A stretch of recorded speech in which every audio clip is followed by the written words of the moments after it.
Ceci est un livre audio autogénéré par Google. Introduction. La bientraitance est une thématique qui intéresse bien d'autres sphères de vie que le secteur médical et médico-social. Elle intéresse la sphère éducative, la sphère professionnelle dans son ensemble, bien entendu la sphère familiale. Par conséquent, il serait très réducteur de l'associer seulement au monde de la santé. En réalité, elle nous concerne tous dans nos rapports intersubjectifs, intercommunautaires et même interétatiques. Aussi, que les accompagnants, les professionnels du soin et les médecins ne se sentent pas seuls visés, quand sont réactivés les débats sur la maltraitance et la bientraitance ou que des plaintes et des récriminations sont relayées par les médias. Je pense même, pour les avoir côtoyés et travaillé avec eux, que ces professionnels ont moins besoin que d'autres d'être sensibilisés à cette question. Ceci étant, il est impossible de nier qu'elle les concerne au premier chef. Pourquoi ? Parce que le monde médical et médico-social est une croisée où se rencontrent des personnes au service de l'humain, souvent jeunes, valides, compétentes, et des hommes, des femmes, des enfants qui souffrent dans leur corps, dans leur âme du fait d'une maladie, d'un handicap, de l'exclusion, de la pauvreté, de la vieillesse ou encore de la solitude, un monde où se font face force et fragilité, vigueur et faiblesse, un monde traversé de relations très dissymétriques. C'est une croisée où l'on peut discerner toutes les dimensions de la vie humaine, dimensions techniques et scientifiques, économiques et politiques, culturelles et spirituelles, sociales, familiales et personnelles. Toutes ces dimensions sont présentes dans le monde de la santé et de l'accompagnement, avec, reconnaissons-le, une acuité particulière, une gravité singulière, parfois tragique. C'est un monde éclaté entre des spécialités toujours plus nombreuses, qui ont souvent pour effet de morceler la personne, acculée à consulter toute une chaîne de professionnels et de structures. Ce monde est aussi un lieu de savoir théorique, savoir-faire, mais aussi un lieu de contingence, d'exposition à la souffrance, un lieu d'angoisse et de culpabilité. Angoisse des malades confrontés à un diagnostic grave qui retentit sur ceux qui les soignent et ceux qui les entourent, angoisse due aux conditions de travail parfois insupportables, aux cadences infernales, angoisse de ne plus savoir comment gérer sa fatigue, comment gérer ses émotions, angoisse de mal faire ou de ne pouvoir faire ce en conscience on estime devoir faire. Le 3 octobre 2017, Arte diffusait un documentaire intitulé Dans le ventre de l'hôpital, une immersion non dans un hôpital de campagne déshérité et sacrifié mais dans l'un des plus prestigieux hôpitaux de Paris, l'hôpital Saint-Louis. Pendant 2 ans, Jérôme Lemaire, le réalisateur, a filmé le quotidien des chirurgiens, anesthésistes, infirmiers, aides-soignants. Il aboutit à un constat, stress chronique, syndrome d'épuisement professionnel et risques psychosociaux nécrosent l'hôpital. L'organisation du travail est devenue pathogène. Les journées sont éreintantes, les professionnels exténués et leurs relations anémiées. Même épuisement, même souffrance des professionnels, même sentiment d'être pressurisé, dans le reportage « L'hôpital à fleur de peau », tourné au sein de l'hôpital de Gonesse, dans le Val d'Oise, diffusé en septembre 2018. Cet établissement avec son architecture moderne compte 2500 salariés. Le documentaire donne la parole à des professionnels qui longtemps se sont abstenus de se plaindre, sans doute par décence, parce qu'en face d'eux, la souffrance des patients déjoue tout apitoiement sur leur sort. Mais aujourd'hui, ils parlent et leurs paroles révèlent des conditions de travail inacceptables. Ils font entendre la réalité de terrain, dénoncent les dérives auxquelles mènent les injonctions économiques et des prises en soins qui ne sont pas à la hauteur de ce qui est dû aux patients. Dans un autre secteur, relevant lui aussi du monde de la santé, 350 directeurs de maisons de retraite des Pays de la Loire ont adressé en décembre 2017 une lettre aux élus et à Emmanuel Macron pour les alerter sur la situation très critique que traverse leur structure en raison d'une précarisation de leurs moyens d'accueil. Ils dénonçaient un délabrement des conditions de travail des professionnels du soin et de l'accompagnement, dont les conséquences sur les résidents sont préoccupantes. Les équipes ne sont pas suffisamment étoffées, les tâches quotidiennes effectuées de manière de plus en plus mécanisée. En résumé, les métiers de l'humain, les métiers de la relation seraient menacés, gangrenés. La charge de travail devient tellement écrasante qu'elle engendre une fatigue chronique du personnel, des épuisements accompagnés d'arrêts de travail de plus en plus nombreux, aggravant encore plus la situation d'équipes devenues exsangues. Le docteur Baptiste Loissès dénonce dans une vidéo la dénaturation des métiers d'aidants et de soignants dans les EHPAD dont les conditions de travail sont devenues exécrables, source de culpabilisation et de souffrance morale massive chez des professionnels qui ont le sentiment de renier les valeurs qu'ils souhaitaient promouvoir. Il alarme, la situation est grave.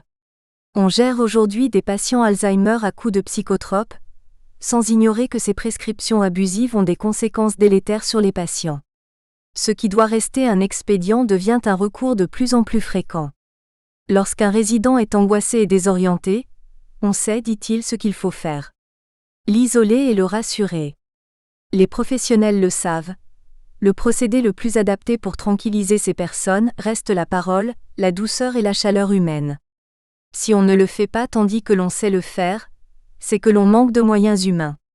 La gestion d'une crise demande de la présence humaine, une présence enveloppante, contenante et apaisante, mais cette façon de faire devient une médecine de confort. Le respect des rythmes de l'usager, l'individualisation des accompagnements, la posture éthique, toutes ces choses que l'on assène pendant les formations dans les IFSI, les EFTS et IRTS, les facultés de médecine, préalables à tout engagement dans le champ médical et le champ médico-social, sont-elles condamnées à disparaître ? Sont-cela calembredènes et fariboles relevant d'un luxe dont on pourrait se dispenser ? L'accueil réduit aux soins d'hygiène et aux soins médicaux. Et même ceux-là sont parfois conditionnels. Bilan : le secteur est non seulement ébranlé mais suspecté. Les maltraitances institutionnelles ne sont plus isolées, elles se démultiplient et se banalisent. Les alertes ne manquent pas, les articles pullulent, il semble que nous soyons dépassés par une situation qui ne cesse de s'aggraver. Resterons-nous passifs devant ce phénomène qui ne peut que s'amplifier puisque la population des personnes âgées dépendantes ne cesse de s'accroître ? Aujourd'hui, en France, ce sont à peu près 900 000 personnes qui sont atteintes de la maladie d'Alzheimer ou maladie apparentée. Dans cet ensemble, on intègre entre autres la démence vasculaire, la dégénérescence frontotemporale DFT ou encore la maladie à corps de Lewy. Si l'on ajoute à ce chiffre de 900 000 le nombre d'aidants informels, les aidants naturels, qu'on appelle aussi aidants familiaux, ce sont 3 millions de personnes qui, directement ou indirectement, sont concernées. On recense 225 000 nouveaux cas par an, soit 600 par jour. D'ici 2020, notre pays comptera probablement 1 275 000 personnes malades. Le Nouvel Obs dédiait au mois de septembre 2018 tout un dossier à cette problématique en la nommant « le mal du siècle ». L'emploi d'un tel substantif traduit la névrose qui entoure cette pathologie. L'intérêt de l'enquête n'était pourtant pas d'effrayer mais de sensibiliser le grand public aux traitements non médicamenteux. Alors que chaque famille ou presque est touchée, la médecine reste bien souvent désarmée. Mais la médicalisation est loin d'être la seule réponse possible. Un peu partout, de nouvelles pratiques se mettent en place, plus respectueuses du bien-être du malade. Une nouvelle philosophie du soin émerge, capable, je le crois, de ressourcer le sens de l'accompagnement des personnes en perte d'autonomie sévère. Car si la question de fond est bien de garantir la dignité des personnes qui ont tout perdu, jusque parfois la reconnaissance de leur identité, le défi est aussi de réinterroger et de régénérer le sens des professions des secteurs médical et médico-social. Si les professionnels portent sur eux un regard critique sans concession, c'est qu'au tréfonds d'eux-mêmes résonnent les valeurs humanistes qu'ils étaient déterminés à servir. Le 25 janvier 2018, la ministre des Solidarités et de la Santé, Agnès Buzyn, annonçait par voie radiophonique qu'en supplément des 100 millions déjà votés prévus pour aider les EHPAD à se moderniser et à recruter, 50 millions d'euros allaient être débloqués et seraient à la main des ARS pour qu'elles accompagnent au cas par cas les établissements en difficulté. Le 30 mai 2018, la ministre détaillait les 15 mesures pour les EHPAD et l'aide à domicile. Parmi elles, je relève l'astreinte d'infirmières mutualisée entre plusieurs établissements. Et je m'interroge. Comment cette mesure favorisera-t-elle la connaissance individualisée des résidents, prérequis de la bientraitance ? 143 millions d'euros supplémentaires, aux 217 millions déjà prévus devraient favoriser des recrutements de soignants, 100 millions pour l'aide à domicile, mais à mon sens, le débat de fond était à peine effleuré. En effet, quelle portée donner à ce vocable de modernisation si souvent convoqué ? Que dénote, dans l'esprit de ceux qui emploient la formule « moderniser un EHPAD » ? Cette modernisation se traduira-t-elle par de la formation continue auprès des salariés, par une ouverture d'esprit et une appétence pour découvrir ce qui se fait dans d'autres pays? Cette modernisation donnera-t-elle sa chance à des projets d'accompagnement innovants? Intégrera-t-elle le profit qu'il y aurait pour les patients, les familles, les professionnels, à élargir notre culture sur des pratiques de bientraitance, peut-être pas révolutionnaires mais offrant une meilleure qualité de vie aux personnes âgées atteintes de démence?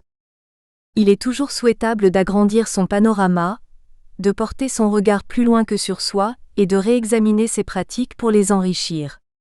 Ce qui est en jeu, c'est la réponse que nous entendons donner à une question cardinale.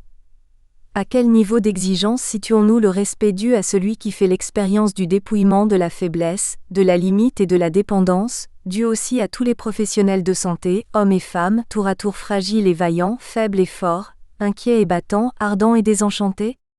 Ces questions, si nous les considérons avec le plus grand sérieux, offriraient une belle occasion d'interroger le modèle de société dans lequel nous évoluons depuis la naissance jusqu'à la fin de vie, et plus encore nos représentations de la dignité humaine.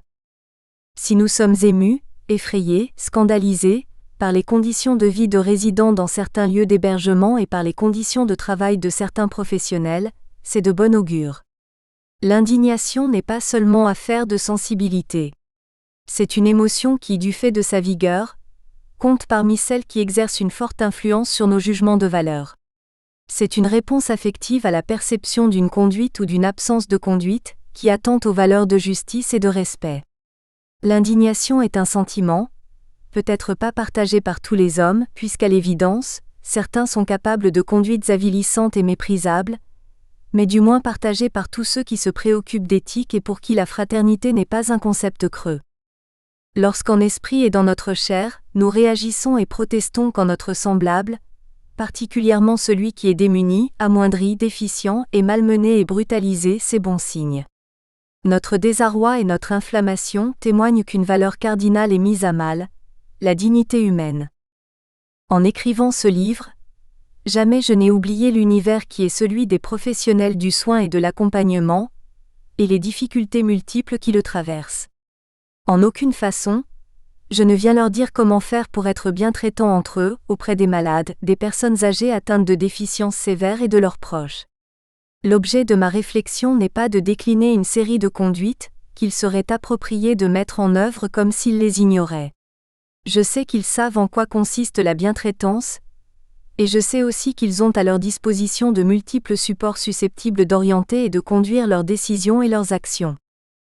En première intention, cet ouvrage vise à les encourager, les soutenir, affermir leur motivation, revivifier leurs engagements de jeunesse. Je crois que les progrès que l'on peut envisager dans l'accueil et l'accompagnement des personnes malades et des personnes âgées en perte d'autonomie sont très conditionnés par le regard que tout un chacun porte sur elles. Mais avant de songer aux améliorations auxquelles il est possible de parvenir, il faut d'abord produire un effort réflexif sur les fondements de la bientraitance. Ce travail préliminaire s'arrime à un questionnement incontournable. Pourquoi la réflexion sur la bientraitance ne doit-elle jamais être facultative, jamais être une option, qu'il s'agisse de la bientraitance auprès des personnes malades ou des personnes aux capacités endommagées ou de la bientraitance entre professionnels? Pourquoi est-elle requise dans toutes les sphères et impérieuse dans le monde de la santé? On imagine sans peine ce qu'il adviendrait du monde clinique, de l'univers du soin et de l'accompagnement, si l'on évacuait la question de la bientraitance. Il faut donc réinvestir la notion afin de comprendre pourquoi elle est une exigence non négociable, qui justifie que l'on soit alarmé quand elle devient incertaine, que l'on soit commotionné lorsqu'il est établi qu'elle est raillée, particulièrement auprès des publics vulnérables. Tel est l'enjeu de ce livre. Réinterroger nos manières de faire et d'être, ranimer la réflexion sur les moyens de traduire en actes la bientraitance à partir d'une réflexion de fond sur ce qui la justifie, être curieux des stratégies et dispositifs innovants sur le sujet en France, en pays francophones et en Europe, afin que jamais la dignité humaine ne soit dissoute derrière la maladie et le vieillissement. On ne se met réellement en mouvement, on ne se mobilise vraiment que pour ce qui est légitime, autrement dit que pour ce qui a du sens, un sens clair, un sens fort, et on investit une posture, une manière d'être dans la mesure seulement où l'on comprend ce qui la sous-tend, ce qui l'anime, autrement dit ce qu'elle défend, ce qu'elle enchérit, ce qu'elle augmente. Ce que je propose, c'est de réexplorer les ressources de sens de cette notion de bientraitance. Mieux nous discernerons ce qu'elle veut protéger et garantir, ce qu'elle veut censurer et proscrire, plus nous aurons à cœur de la mettre en œuvre.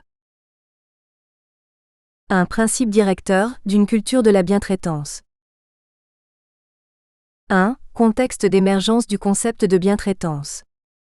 La mode est au néologisme, c'est vrai, mais si certains mots apparaissent parfois sans besoin réel et parfois même sans goût, ce n'est pas le cas du concept de bientraitance. Si ce terme est bien un néologisme, il n'est pas apparu gratuitement. S'il fut créé, c'est qu'il répondait à un besoin. Chercher à comprendre ce qu'est la bientraitance, c'est donc rechercher à quel besoin répond ce concept et dans quel contexte il émerge. Le terme de bientraitance a fait et fait encore l'objet de débats, parfois même de polémiques. Sans doute parce que si le terme de bientraitance est récent, il voit le jour dans les années 90, lors d'un comité de pilotage ministériel de l'opération Pouponnière initiée en 1978, les pratiques de bientraitance ne le sont évidemment pas. Dans son fond, il s'agit d'une vieille histoire et on peut comprendre l'irritation des professionnels du soin et de l'accompagnement, qui n'ont pas attendu que le mot soit créé pour pratiquer la bientraitance.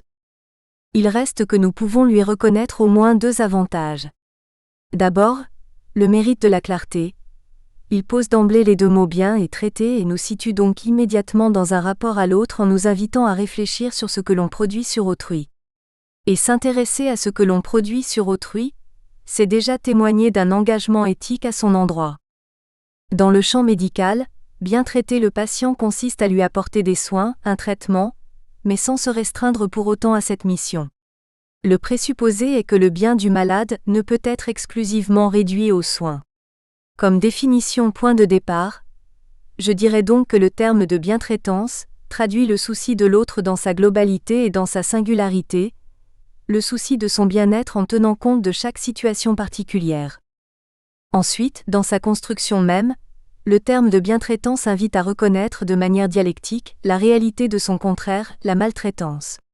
Évoquer la bientraitance, c'est en effet intégrer la mémoire du risque de maltraitance et inscrire les intentions et les actes des professionnels du soin et de l'accompagnement dans une dynamique d'amélioration des pratiques par un respect plus prononcé du patient et de ses proches.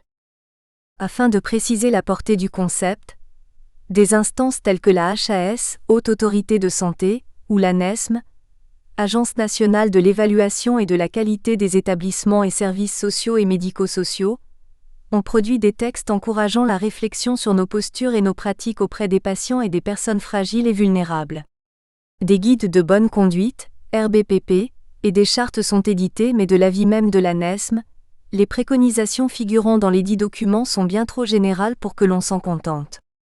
Elles ne sont ni des dispositions réglementaires, ni un recueil des pratiques les plus innovantes et ne sont pas à prendre en tant que telles, comme un référentiel d'évaluation pour le secteur social et médico-social. Si elles ciblent des pratiques précises, une recommandation n'a pas pour but d'apporter des solutions clés en main.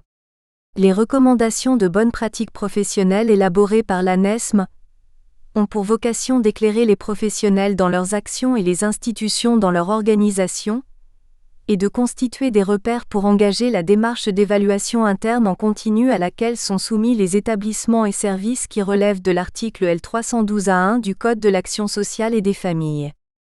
C'est donc, au-delà de la lettre, l'esprit des textes qu'il faut rejoindre, celui-là même qui a présidé à l'écriture de la première charte de 1974. Le droit pour le malade au respect de sa dignité et de sa personnalité, condition d'une véritable humanisation de l'hôpital. Compte tenu des locaux dont dispose l'hôpital et des nécessités d'organisation des soins, la personnalité et la dignité de chacun doivent être respectées. Plus récemment, la loi du 4 mars 2002 relative aux droits des malades insérait un article dans le Code de la santé publique, rappelant lui aussi que la personne malade a droit au respect de sa dignité. Mais là encore, même si la notion est souvent convoquée, reconnaissons notre embarras pour définir ce qu'elle est. Nous ne pourrons cependant échapper à un effort d'élucidation du concept. L'esquive en la matière serait inconcevable, la dignité étant la justification de la bientraitance. Ce que l'on presse, c'est que la bientraitance ne saurait se limiter à la dimension d'un bien-faire individuel et collectif, à une gestion des pénuries en moyens matériels, financiers et humains, ni même au respect des normes qualiticiennes et des normes juridiques.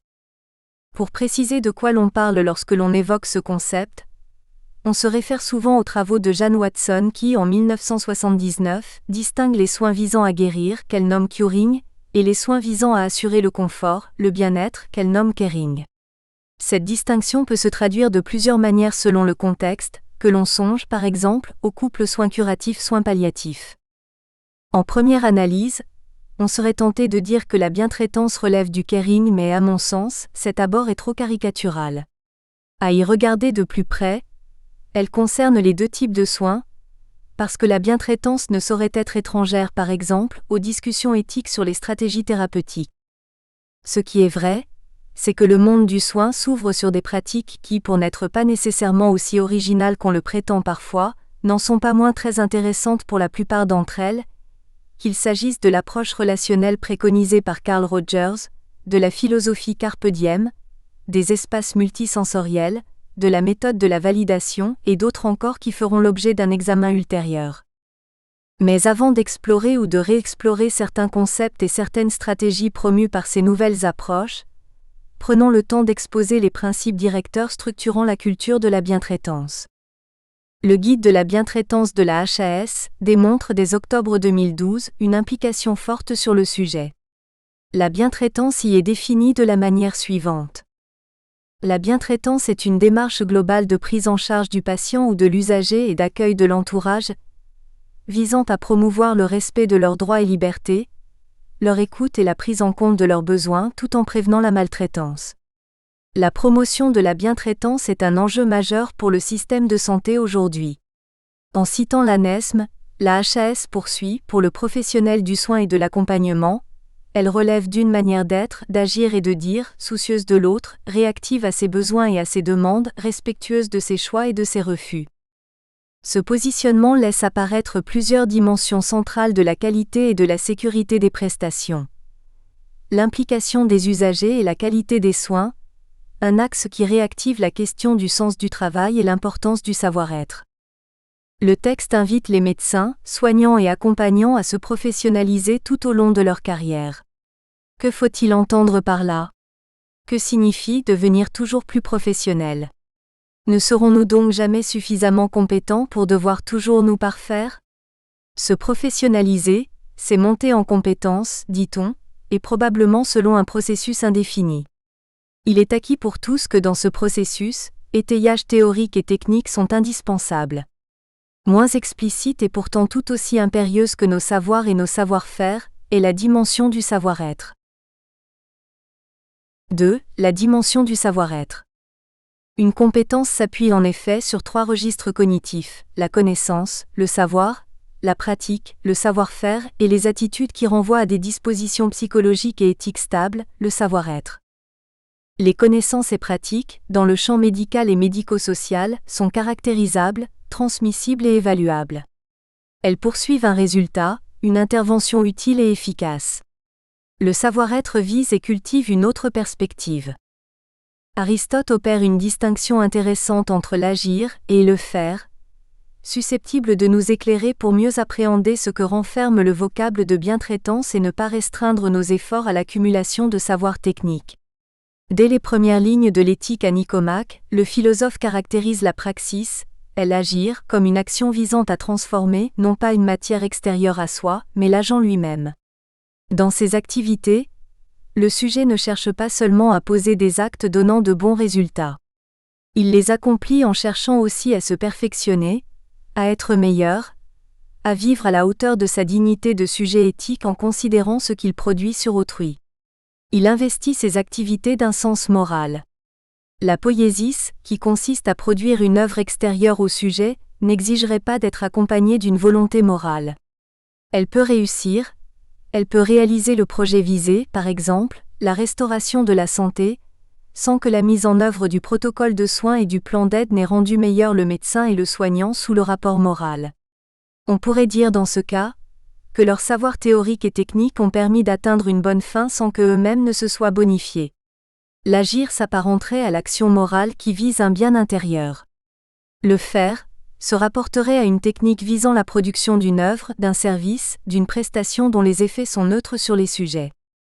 La science médicale et l'art médical ont pour fin des savoirs théoriques et techniques visant un bien extérieur aux médecins et aux soignants, la santé de la personne malade.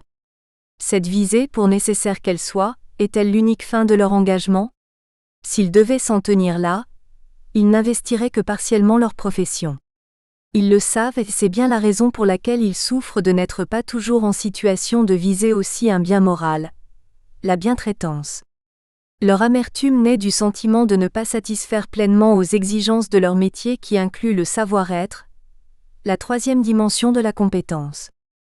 La bientraitance consiste à allier la praxis et la poiesis, à être bon et à faire le bien, à rétablir la santé et à investir la posture éthique qui non seulement honore le thérapeute, le soignant et l'aidant mais répond aussi au devoir de respect de la dignité du patient et de l'usager.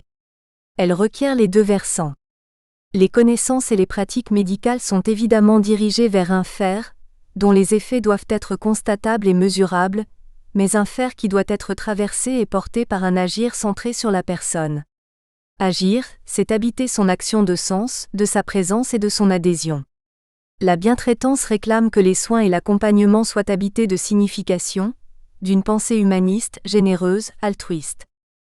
S'il paraît indispensable, quelle que soit la profession, de capitaliser les trois sortes de savoir, ce prérequis est encore plus fondamental dans les métiers de l'humain et plus spécifiquement dans les métiers qui mettent le professionnel en présence de personnes en souffrance, en perte d'autonomie, de confiance et d'estime de soi.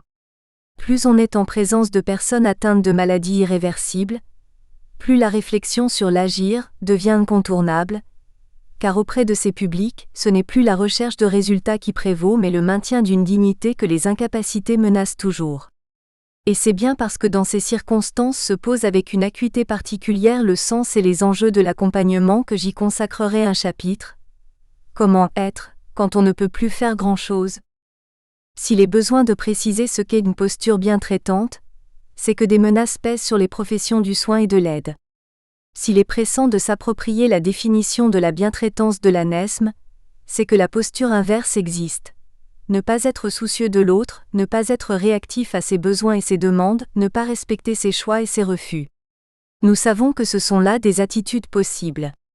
S'il est inestimable de réactiver la réflexion sur la bientraitance, c'est que ces enjeux sont parfois brouillés et incertains. S'il est impérieux d'examiner avec un regard critique nos comportements et nos pratiques, c'est pour que jamais nos missions ne soient dénaturées, jamais ne soient gâtées par l'habitude, la routine et l'usure. C'est de sens que nous avons besoin pour persévérer et ne jamais relâcher nos efforts. Jusqu'à présent, j'ai rappelé que le terme de bientraitance recouvre un certain nombre de pratiques et d'attitudes dont la mise en œuvre vise à améliorer le sort fait aux personnes vulnérables, que la notion, par ailleurs, porte avec elle l'obligation d'une mise en mouvement des équipes et d'une réflexion sur le but du soin et de l'accompagnement.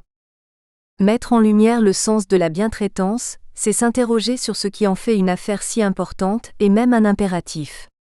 C'est réfléchir à ce qui se joue dans la relation entre professionnels et patients ou usagers, mais aussi dans la relation entre professionnels. 3. La réflexion éthique, une alliée indispensable. Avant d'être un objet relevant de la sphère juridique, il me paraît central de se souvenir que la bientraitance, en son fond, est un concept qui renvoie à une obligation morale et qui requiert par conséquent, pour exister, de diligenter la réflexion éthique. Alors que faut-il entendre par là ? Je sais bien que l'éthique est invoquée et convoquée à tout propos, et par toutes les composantes de la société. En tout lieu, on célèbre la communication éthique. Elle est présente dans des secteurs aussi diversifiés que la génétique, l'environnement ou l'économie. Comment décrypter son prestige ? Est-il un effet de mode auquel le secteur médical et médico-social aurait cédé à son tour ? Ou existe-t-il des raisons diligentes qui expliquent le crédit reconnu à l'éthique dans des secteurs qui engagent des relations humaines ? Quelles affections et affinités éthiques et bientraitance entretiennent-elles ?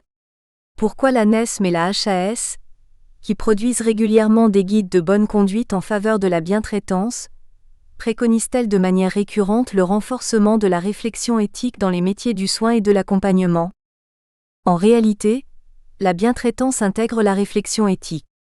Puisque la bientraitance nous engage vis-à-vis d'autrui, et que l'éthique n'est rien de moins que ce questionnement qui interroge notre rapport à l'autre et intègre la considération que nous avons pour lui, rien d'étonnant à ce qu'elles cheminent ensemble. Être bientraitant, c'est donc adopter une posture qui consiste à avoir en permanence le souci de ce que l'on produit sur l'autre. Et plus la remise de soi à un autre est importante, ce qui a lieu à chaque fois qu'une personne est hospitalisée et dans les circonstances de grande dépendance, plus la responsabilité de cet autre, en l'occurrence du médecin, du soignant, de l'accompagnant redouble. Plus la personne dont nous prenons soin est vulnérable, plus notre responsabilité s'accroît, et plus notre responsabilité s'accroît, plus nous devons envisager les conséquences de nos actes. Si la bientraitance requiert la réflexion éthique, c'est bien parce que notre responsabilité pour l'autre ne peut s'assumer sans réflexion. Face à la complexité des situations, les professionnels n'ont pas de réponse immédiate. Aucune ligne de conduite préétablie ne peut répondre à l'avance. Et quelle que soit la valeur des normes morales et des règles déontologiques, nous devons bien admettre qu'elles sont impuissantes pour dire quoi faire concrètement. Jusqu'où aller dans nos interventions? Comment agir avec des personnes dont les capacités sont très chancelantes? Sans les ressources d'une pensée toujours en mouvement, soins et accompagnement seraient mécaniques et inadaptés, le grand défi dans ces professions étant de reconnaître l'infinie diversité des situations et des profils et d'ajuster ses savoirs, ses connaissances, ses techniques et sa posture. Si la bientraitance invite à la réflexion éthique, c'est bien parce que les professionnels du soin et de l'accompagnement font l'expérience de l'impasse de l'action.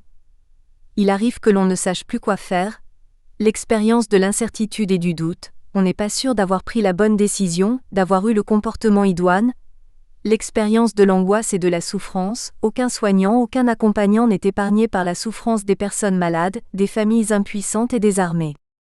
Ainsi, pas de bientraitance sans réflexion éthique puisque c'est elle qui permet de maintenir éveillée la conscience de notre responsabilité pour l'autre et qui permet de discerner la manière d'être et ce qu'il convient de faire avec et pour ce patient, cet usager, ses proches, mais aussi avec et pour ses collègues dans les situations concrètes et toujours singulières que nous rencontrons. Ce sont souvent des événements tragiques qui réamorcent le questionnement sur les devoirs que nous avons vis-à-vis de nos semblables. Parmi eux, l'affaire Tuskegee a contribué à promouvoir la réflexion éthique comme assise de la bientraitance.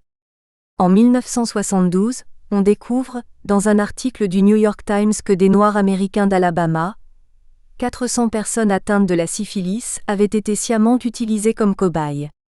Les médecins leur avaient refusé tout accès à la pénicilline, dans le seul but d'étudier sur eux l'évolution de la maladie. Cette affaire réactivait la question de la dette morale que nous avons les uns envers les autres. Nous sommes redevables les uns envers les autres. Et à quoi sommes-nous tenus? À quoi sommes-nous obligés? Quelles sont ces attentes que nous ne pouvons décevoir? Sur quoi prendre appui pour évaluer les caractères possiblement maltraitants de nos décisions et de nos actions? Commençons par abandonner les pérégrinations intellectuelles qui conduisent à des alibis factices. Par exemple, sur la primauté de l'intérêt général sur celui d'une communauté de 400 personnes pauvres, illettrées et de couleur et resserrons notre conscience sur quelques principes fondamentaux. Nous ne sommes pas totalement démunis pour discerner comment agir en faveur d'autrui.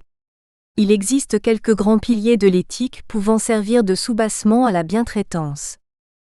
En premier lieu, citons le principe d'autonomie. Chacun de nous a vocation à décider et à agir par et pour lui-même. Dans nos rapports avec autrui, nous devrons à minima respecter ce droit. Dans nos rapports avec les patients et les usagers, ce droit d'être souverain de ses décisions requiert que nous leur facilitions l'accès à l'information, que nous les aidions à prendre conscience de leurs besoins de soins et d'aide, à anticiper les conséquences de la maladie et de la perte d'autonomie, des conséquences des protocoles thérapeutiques et des changements de mode de vie qu'induit l'entrée dans une structure spécialisée. Il implique que nous recherchions leur adhésion dans tous les actes que nous engageons sur leur personne, que nous ne décidions rien sans leur consentement, en tenant compte bien sûr de leurs capacités. Le second principe, c'est le principe de la bienfaisance. La bienfaisance répond à la question « Qu'avez-vous fait en faveur du patient? On se doute que la question fut redoutable, quand elle fut posée à propos de l'affaire Tuskegee. Notons que ce questionnement ne vaut pas uniquement à propos des patients ou des résidents d'un service ou établissement médical ou médico-social. On peut l'élargir et il faut même l'élargir et se demander: qu'avez-vous fait en faveur de vos collègues, de vos confrères? Un autre principe inhérent à la posture éthique est celui de la non-malfaisance. Nous avons le devoir de ne pas nuire, de ne pas faire endurer des privations et des souffrances qui n'auraient aucun sens pour les personnes qui les subiraient. En ce sens, il est impératif d'épargner au patient l'humiliation, en ne recouvrant pas son corps dénudé, par exemple, d'épargner à autrui la violence de l'annonce d'un diagnostic grave, formulé sans précaution, d'épargner à ses collègues son propre stress, parfois même les insultes. La bientraitance requiert encore le respect de deux autres principes complémentaires: le principe de subsidiarité et le principe de solidarité. Le premier s'exprime dans une formulation négative, le second dans une formulation positive. Le principe de subsidiarité pourrait s'exprimer sous forme d'impératif: ne fais pas à la place de l'autre ce qu'il peut faire lui-même. Tout ce qui peut être fait par chacun à son propre niveau doit être encouragé. Déloger quelqu'un de sa place, ne pas faire confiance, jeter le soupçon sur ses compétences, c'est le déprécier, c'est être maltraitant. Se substituer au malade tandis qu'il est encore en possession de ressources ou être indifférent aux aptitudes de collègues, ne pas leur reconnaître leur rôle de partenaire et d'acteur, c'est être maltraitant. Le principe de solidarité invite à travailler conjointement avec l'autre en tenant compte des... Nous espérons que vous avez apprécié cet aperçu. Pour continuer à écouter ce livre audio sur Google Play Livres, utilisez le lien dans la description de la vidéo.